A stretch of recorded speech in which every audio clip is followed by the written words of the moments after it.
capture of Tripoli practically completed the conquest of the Italian Empire, and since then the remaining territory has been taken over by the 8th Army. Here's some of that magnificent army covering the last few miles to Tripoli.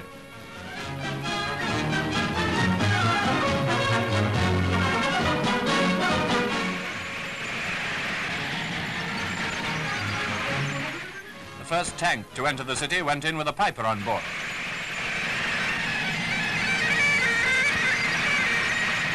The music of the pipes must have been a pleasant change for the inhabitants who'd been more accustomed to the sound of our bombs. The hoisting of the Jack was a great moment. More than any other incident so far, it marked the folly of Mussolini's treacherous entry into this war. Everything lost except Italy, and that's largely in Nazi hands. Tripoli was soon chock-a-block with British troops and British tanks. What remained of the population, about two-thirds had fled days ago, were evidently glad to see them. The surrender had taken place just outside the city when General Montgomery was met by the Vice-Governor of Libya, the Prefect of Tripolitania, and the Mayor of Tripoli. Monty told them he desired the life of the civil population to go on as usual, that his war was against the armies of Germany and Italy, but he warned them against treachery. Then the commander of the 8th Army drove in. What a moment it must have been for him after his brilliant leadership over 1,500 miles across the desert from Alamein to Tripoli, with Rommel running ahead of him all the way.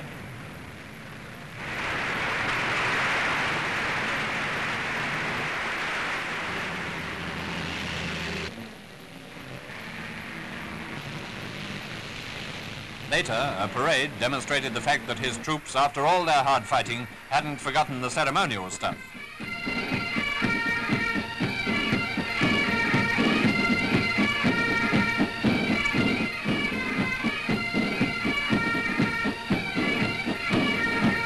Meanwhile, where was Winston Churchill?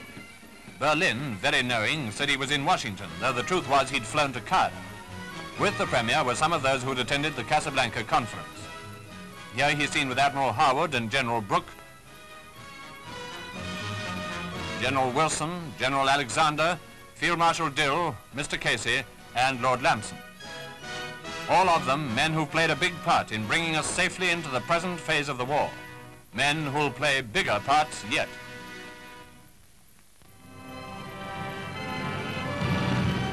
I forget where Berlin said Churchill went to from Cairo. They were wrong again anyway, for he flew to Turkey. He went as the guest of the Turkish Republic and was met by the Turkish Premier, among other ministers, and by the British Ambassador, Sir Hugh Knatchbull Hugesson. He was received by the President, Hizmet Inonu, at Adana, not far inside the Turkish frontier from Syria. And here they carried on conversations in a special train, though first of all they fortified the inner man. Mr. Sarajoglu, the Premier, on the right, wearing glasses, and the President between him and Mr. Churchill. Result of the visit, Anglo-Turkish friendship affirmed and strengthened, much to the detriment of Axis plans and hopes.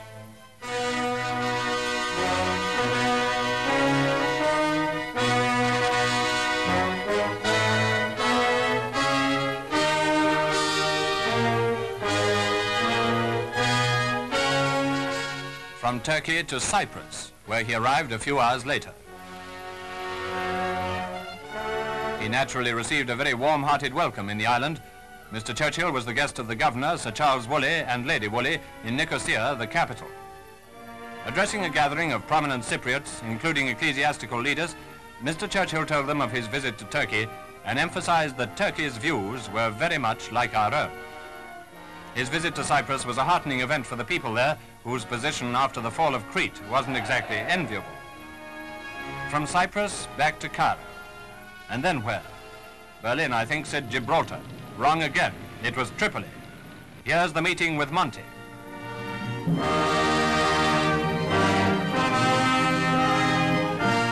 This was at Castel Benito airfield, some 15 miles outside the city. Presently, they visited GHQ, where the Premier inspected the General's caravan, Sir Alan Brooke also being present.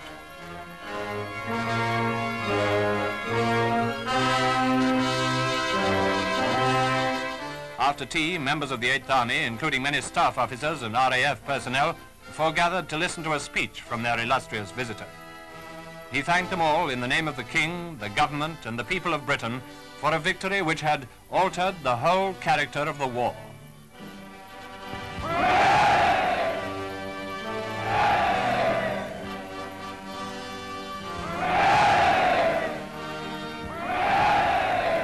He next had the pleasure of driving into Tripoli itself. And you can bet it was a pleasure for him to be there in person after all the responsibility he's borne throughout the changing fortunes of the Middle East campaign.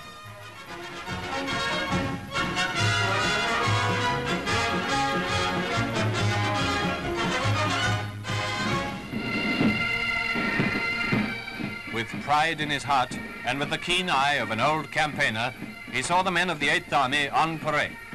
On parade in that square beneath the castle where Romulus and Remus, founders of Rome, and their foster mother, the she-wolf, looked down on the city. A city no longer held by Rome.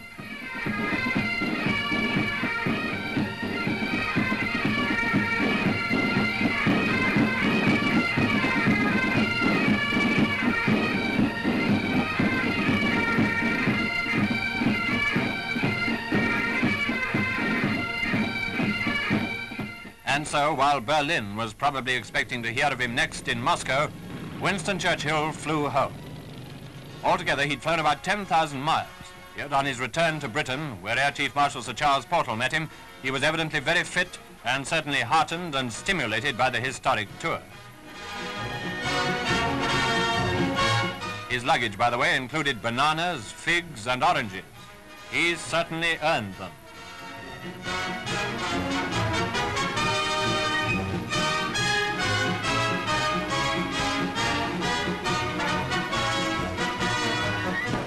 Everyone seemed to be at the London station to give him a great welcome back.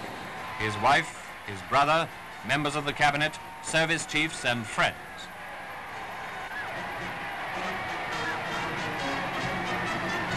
His daughter, Mrs. Duncan Sands, and his grandson, Julian Sands, who was obviously having a terrific time.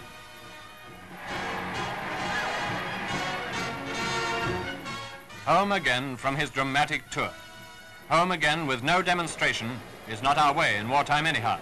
But every one of his countrymen sincerely wished to welcome home to their great war leader, Churchill, the traveller.